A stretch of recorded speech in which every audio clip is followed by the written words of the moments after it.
Assalamualaikum warahmatullahi wabarakatuh. Perkenalkan nama saya Griselda Amanda Arsi Putri, NIM 22202010037 dari kelas B1. Di sini saya akan menjelaskan tentang teori organisasi klasik. Saya akan menjelaskan 3 poin, yaitu apa itu teori organisasi klasik, yang kedua perkembangan teori organisasi klasik, dan yang ketiga 3 tokoh teori organisasi klasik.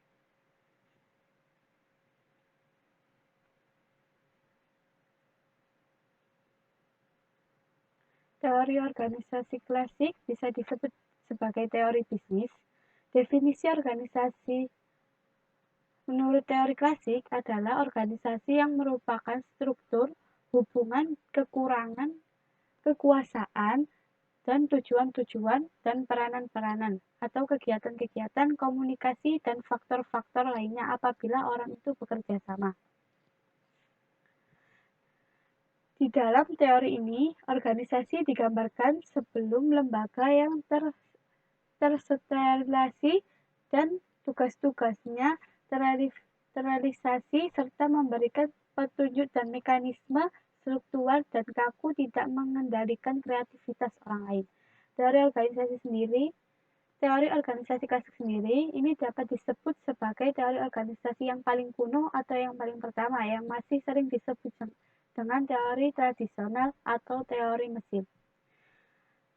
Orang pertama yang menemukan teori organisasi klasik adalah Scorlett, merupakan orang pertama yang andil dalam terbentuknya teori organisasi klasik. Yang lanjut untuk poin yang kedua, yaitu perkembangan organisasi klasik sendiri berkembang mulai dari 1800-an atau abad yang ke-19. Teori organisasi klasik sendiri berkembang di latar belakangi dengan adanya revolusi dari industri-industri yang selalu berkembang dan perkembangannya pesat di benua Eropa sejak mulai ditemukannya mesin uap oleh James Watt pada tahun 1800-an atau abad ke-19. Pusat utama pada teori organisasi klasik sendiri ini berpusat pada pergerakan dalam bisnis. Hal ini dapat dipahami karena organisasi yang bergerak dalam bidang bisnis itu selain mudah dipelajari, yang juga harus adanya proses dan struktur yang rasional untuk mencapai efisiensi.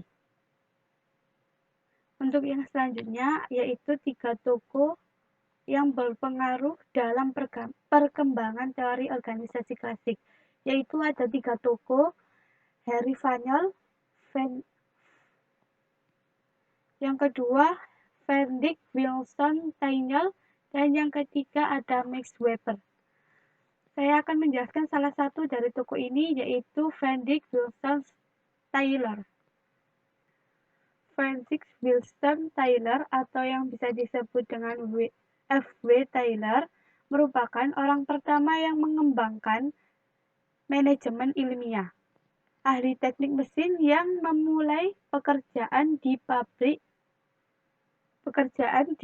baja dari pekerjaan biasa selama 6 tahun. Lalu diangkat menjadi chef owner pada tahun 1886 meneliti usaha-usaha untuk meningkatkan time and month status. F.W. Taylor sendiri mempunyai 4 prinsip dasar pemikiran manajemen ilmiah. Yang pertama, harus adanya pembagian antara manajer dan para pekerja. Yang kedua, manajer harus merencanakan pekerjaan dan memberikan arahan atau perintah, sedangkan para pekerja harus mengerjakan pekerjaan yang sudah diberikan oleh manajer. Yang ketiga, harus adanya kerjasama antara manajer dan pekerja agar di segala pekerjaan dapat terselesaikan dengan baik.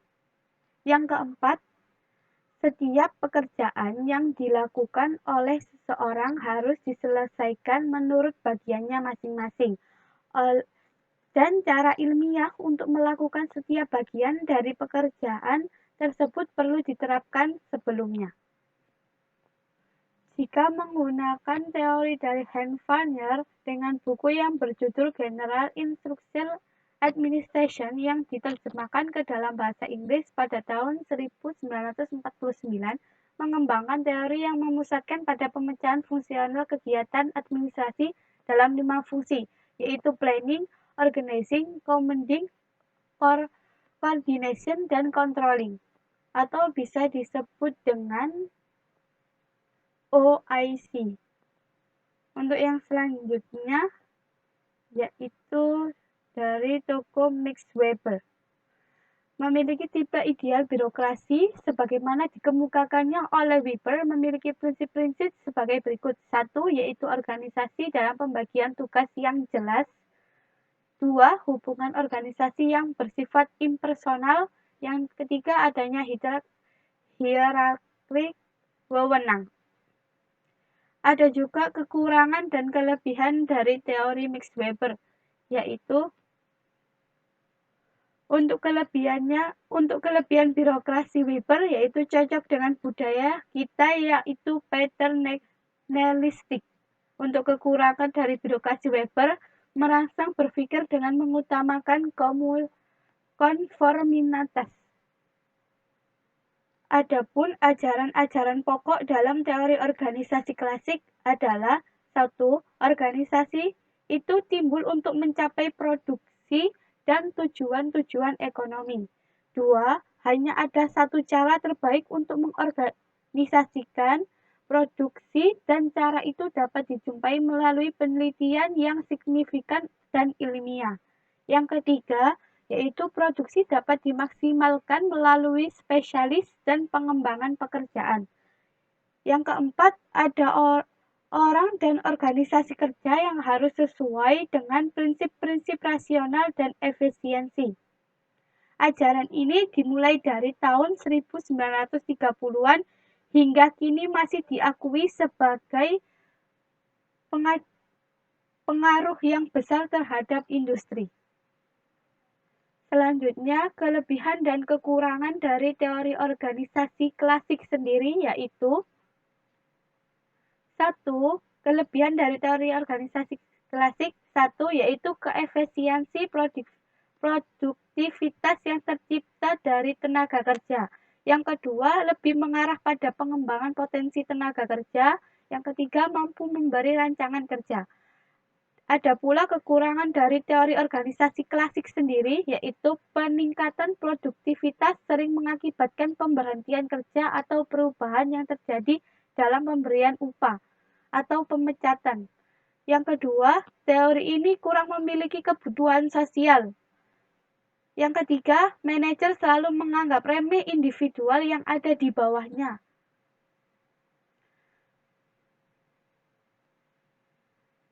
Sekian presentasi dari saya tentang teori organisasi klasik. Bila ada salah, mohon maaf. Wassalamualaikum warahmatullahi wabarakatuh.